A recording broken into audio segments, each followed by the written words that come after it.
नमस्कार आप सभी को। यूजीसी के नए अधिनियम पर चर्चा करने के लिए आज मैं अपनी बात रख रहा हूं।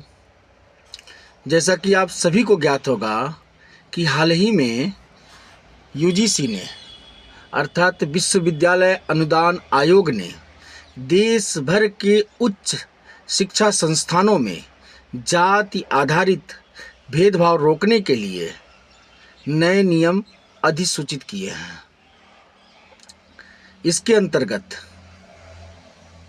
सभी उच्च शिक्षा संस्थान के परिसरों में इक्विटी कमेटी अर्थात समानता समितियों का गठन अनिवार्य है, जिसका पालन न करने पर विश्वविद्यालय को डिग्री या कार्यक्रम प्रदान करने से रोकने जैसे दंड का सामना करना पड़ सकता है। बहुत ही अच्छा है। भेदभाव किसी भी स्तर पर स्वीकार्य नहीं है और ना होना चाहिए। मुझे आज तक यही लगता था कि समाज धीरे धीरे आधुनिक होता जा रहा है और भेदभाव समाप्ति की ओर है, लेकिन अचानक से ऐसा लगने लगा है कि सोशल मीडिया के आ जाने के बाद से भेदभाव कुछ ज़्यादा ही शुरू हो गया है। आप तमाम प्लेटफार्मों पर देख लीजिए, जातिगत भेदभाव का एक अलग ही स्तर बनता चला जा रहा है। जितना हमने सुना नहीं है, देखा नहीं है, महसूस नहीं किया है, उससे ज़्यादा भेदभाव, जाति सूचक गालियाँ, चाहे वो सामान्य वर्ग के लोग हों, चाहे पिछड़े वर्ग के लोग हों, चाहे अनुसूचित वर्ग के लोग हों, सभी लोगों द्वारा उनके कुछ विशेष व्यक्तियों द्वारा, समूहों द्वारा लगातार किया जा रहा है। समाज में नफरत दिनों दिन बढ़ती जा रही है। अगर आप सोशल मीडिया को देखते हैं, इसके सोशल मीडिया को फॉलो करने वालों की तादाद भी बहुत ज़्यादा है। बोल की लव आज़ाद है तो कुछ भी बोलना है, भेदभाव तो चालू है। क्या सिर्फ उच्च शिक्षण संस्थानों में इक्विटी कमेटी का गठन करने से भेदभाव समाप्त हो जाएगा? उससे भी बड़ा प्रश्न ये है कि क्या भेदभाव वास्तव में एग्जिस्ट करता है, खासकर विद्यालय परिसरों में?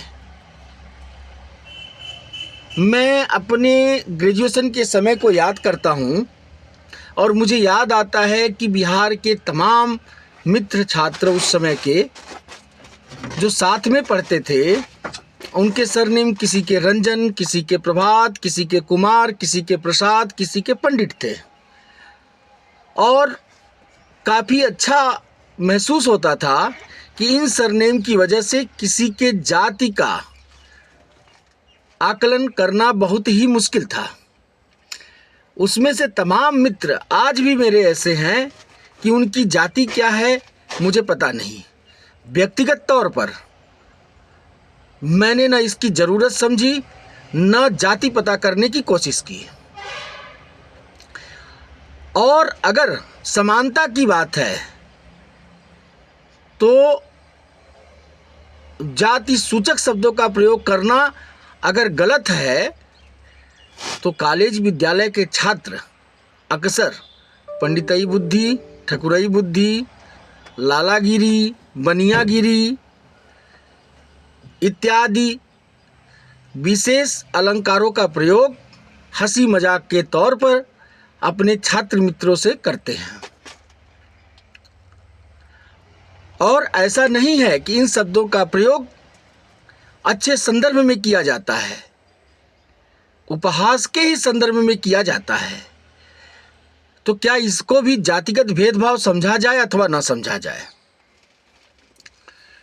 दूसरी चीज़ ये है कि क्या सिर्फ उच्च शिक्षण संस्थानों में इक्विटी कमेटी की आवश्यकता है? क्यों न इसकी शुरुआत प्राथमिक लेवल से की जाए। अब लोगों का तर्क ये होगा कि बच्चे हैं, बच्चों के ऊपर कोई दंडात्मक कार्रवाई नहीं की जा सकती। तो मैं कहता हूं कि बच्चों को दंडात्मक कार्रवाई की परिधि से बाहर रहते हुए शिक्षात्मक कार्रवाई के तहत इतना शिक्षित किया जाए कि उच्च शिक्षण संस्थानों तक जाते जाते उनके मन के अंदर अगर भेदभाव है तो वो समाप्त हो जाए। और क्या भेदभाव सिर्फ कुछ वर्गों में ही है? क्या ये राजनीतिक दोगलापन है सरकारों का, सांसदों का या जिम्मेदार लोगों का कि खुल के नहीं बोल सकते?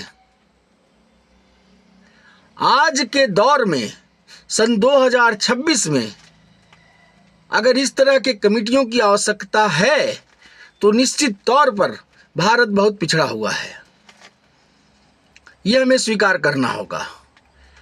और निश्चित तौर पर हम एक बहुत ही दुर्बल राष्ट्र हैं।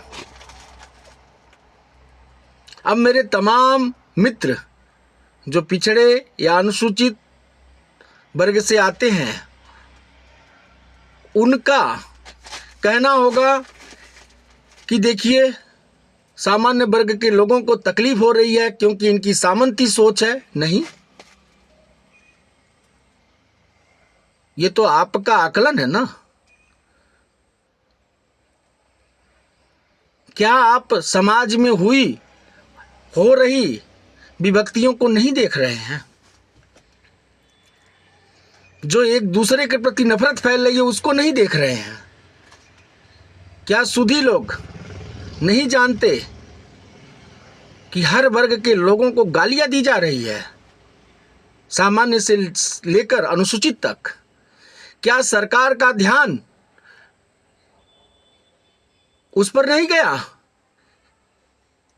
अगर भेदभाव वास्तव में रोकना है तो सबसे पहले सोशल मीडिया पर प्रतिबंध लगाया जाए, जहां खुल्लम खुल्ला हर एक वर्ग के लोगों को उनके जातिगत आधार पर अपमानित किया जाता है, गाली दिया जाता है, वैमनस्यता फैलाई जा रही है। कॉलेज परिसरों में नहीं होता है भेदभाव। और मेरे इस कथन से हर वो व्यक्ति सहमत होगा जो उच्च शिक्षा संस्थानों में शिक्षा प्राप्त किया होगा कि नहीं, कॉलेज परिसर में जाति आधारित भेदभाव तो ना के बराबर ही है या फिर नहीं है। और चलिए, कदम ये सराहनीय है, मुझे कोई दिक्कत नहीं है, लेकिन अगर समानता की बात होती है तो उसमें वर्गों का विभेदीकरण क्यों? उसमें आप सबको रखिए ना। क्यों सिर्फ आपने पिछड़ा और अनुसूचित वर्ग और अनुसूचित जनजातियों को रखा है? आप उसमें सभी छात्रों को रखिए कि कोई भी छात्र किसी भी छात्र के ऊपर जातिगत आधार पर भेदभाव करता है तो उसके ऊपर एक्शन लिया जाएगा।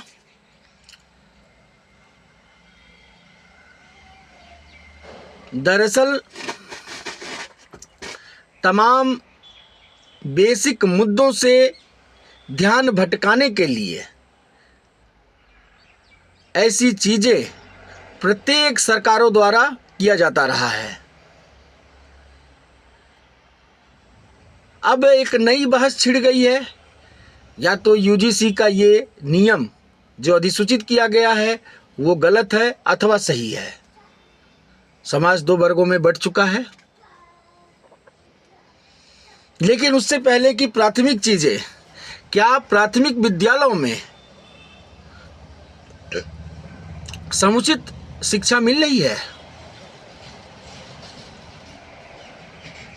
क्या शिक्षा का स्तर पिछले 25 सालों में 30 सालों में बढ़ा है या घटा है? निजी विद्यालयों की फौज खड़ी होती जा रही है। लोग मजबूर हैं कि अपने बच्चों को निजी संस्थानों में भेजें। सरकारी विद्यालयों की हालत दिन प्रतिदिन पुराने इमारतों की भांति जर्जर होती चली जा रही है। लेकिन ये कहीं भी किसी भी समाज के लिए विचारणीय प्रश्न नहीं है, अथवा ना ही इस मुद्दे पर कोई आंदोलित है अथवा आक्रोशित है। लेकिन जाति आधारित भेदभाव का जो नियम है उस पर सब लोग आंदोलित हैं।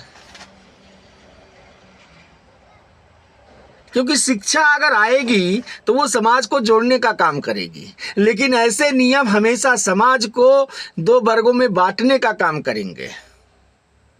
और आखिरकार जीत तो वोटों के आधार पर होती है, और हमेशा नियम ऐसे बनाए जाएंगे कि उसको अपना भला दिख रहा होगा जिनकी जनसंख्या ज़्यादा है। वास्तव में भला हो रहा है कि नहीं हो रहा है, ये भी एक विचारणीय प्रश्न है। परंतु ऐसे नियम चर्चा में लाए जाएंगे, थोपे जाएंगे, जिससे उनका भला होता दिख रहा है। सोचना आपको है कि हमारी ज़रूरत बेसिक शिक्षा, स्वास्थ्य, सड़क, पीने का पानी ये होना चाहिए, या 2026 में भी जाति के आधार पर वर्गीकरण होना चाहिए। विचार करिए। सबकी अपनी अपनी राय है, सब राय का सम्मान है। धन्यवाद।